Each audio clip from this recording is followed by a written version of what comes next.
Okay မင်္ဂလာပါဒီနေ့ကတော့ကျွန်တော်ပြတော့ပြင်မယ်အကြောင်းအရာတော့ဗာလဲဆိုရင်ကျွန်တော်တို့ကမြန်မာဖောင်းတွေရိုက်တဲ့အချိန်မှာဒါ window တန်းအတွက်ပဲရနော်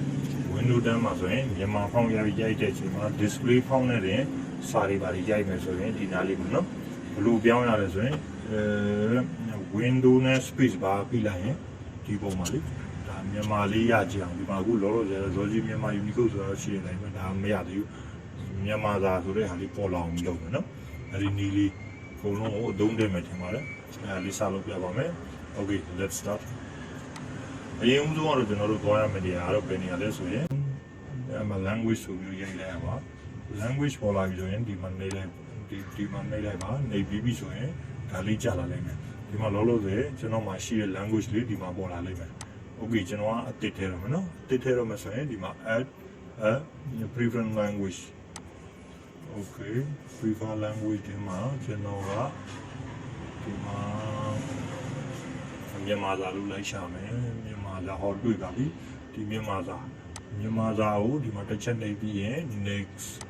next ပြီးရင် install ဟုတ်ပြီဒီမှာကျွန်တော်စီမှာရောက်လာပါပြီအဲဆိုရင်တော့ဒါလေးကိုပိတ်ချလိုက်လို့ရပါပြီကျွန်တော် Excel လေးမှာဒီမှာမြန်မာစာစာရိုက်လို့ရပါပြီအဲဆိုရင်ကျွန်တော်ဒီမှာစာရိုက်ပြမယ် Windows space bar ကိုအဲ့လိုမျိုး Windows ဖိနေရမယ် space bar တစ်ချက်ပို့လိုက်ရင်တစ်ချက်ပြတော့မယ် Okay အဲဆိုရင်မြန်မာစာရပြီမြန်မာစာနဲ့ဒီမှာရိုက်ကြည့်ရအောင်ဆိုတော့ဒီ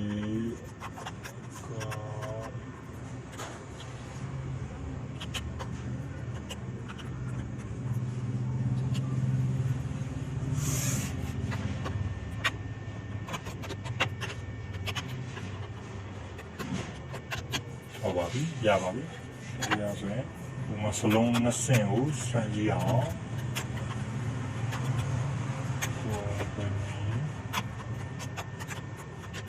ဟုတ်ပါပြီဒါလည်းရပါပြီ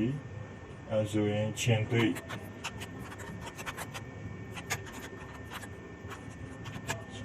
ရပါပြီဒါလေးကိုလည်းပူကြည့်လိုက်ရအောင်โอเคအကုန်လုံးမှန်ပါတယ်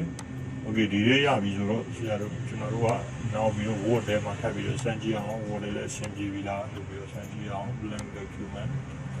ဟုတ်ပြီနေကောင်းလား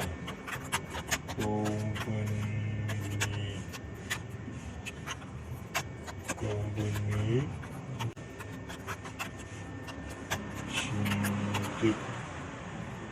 Okay ရှင်းပြပါပြီကျေးဇူးတင်ပါတယ်ဒါလွယ်လွယ်လေးပါနော်မေဂျူတိုင်းနဲ့လုပ်လို့ရပါတယ်